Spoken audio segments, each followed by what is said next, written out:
ওরা বাইরে থেকে ওরা আরেকটা আবাদ করবি, আমাদের কৃষকেরা মরে যাবি। লালপুরের কুশাল কে আনতেছে আর কে বিক্রি করতেছে কিনতেছে এইটার কোনো লোক খুঁজে পাওয়া যাচ্ছে না।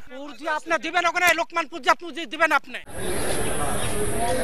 নাটোর চিনিকল চলতি মাড়াই মৌসুমে ৯০,০০০ মেট্রিক টন আখ মাড়াইয়ের লক্ষ্যমাত্রা নির্ধারণ করে ২৯ নভেম্বর মাড়াই মৌসুম শুরু করে। প্রতিদিন চিনিকলটি ১৫০০ মেট্রিক টন আখ মাড়াই করছে। তবে নর্থ বেঙ্গল চিনিকলের আখ প্রতিদিন ১০০ টন করে নাটোর চিনিকলে অবৈধভাবে সরবরাহ করছেন সাবেক ডেপুটি ম্যানেজার কামাল উদ্দিন। এতে সুবিধা বঞ্চিত হওয়ায় ক্ষোভ প্রকাশ করেছেন নাটোর চিনিকল জোনের আখ চাষিরা।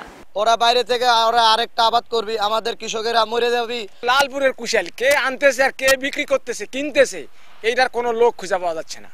আপনি দিবেন ওখানে লোকমান পুঁজি দিবেন আপনি। এ বিষয়ে জানতে চাইলে নাটোর চিনিকলে আখ নিয়ে আসা সিন্ডিকেটের সদস্যরা সময় সংবাদের প্রতিবেদকের সঙ্গে অশোভন আচরণ করেন। তবে নর্থ বেঙ্গল চিনিকল জোনের আখ নাটোর চিনিকলে সরবরাহ করার কথা স্বীকার করেন অভিযুক্ত কামাল উদ্দিন।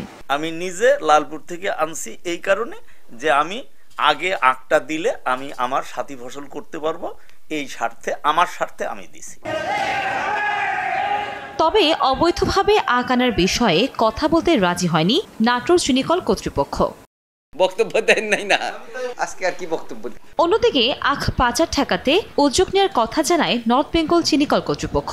কমিটি আব্দুলপুর এবং গোপালপুর রেলগেটে বসে এরা এই গাড়ি ধরবে এবং গাড়ি ধরে আমাদের এখানে গেটে এনে তাদেরকে ভাউচার দিয়ে দেওয়া হবে, কিন্তু গাড়িটি আমরা শাস্তিস্বরূপ কমপক্ষে ৩ দিন আটকে রাখবো। চলতি মৌসুমে নর্থ বেঙ্গল চিনিকল ১৫,০০০ মেট্রিক টন আখ মাড়াইয়ের লক্ষ্যমাত্রা নির্ধারণ করেছে। সময় সংবাদ, নাটোর।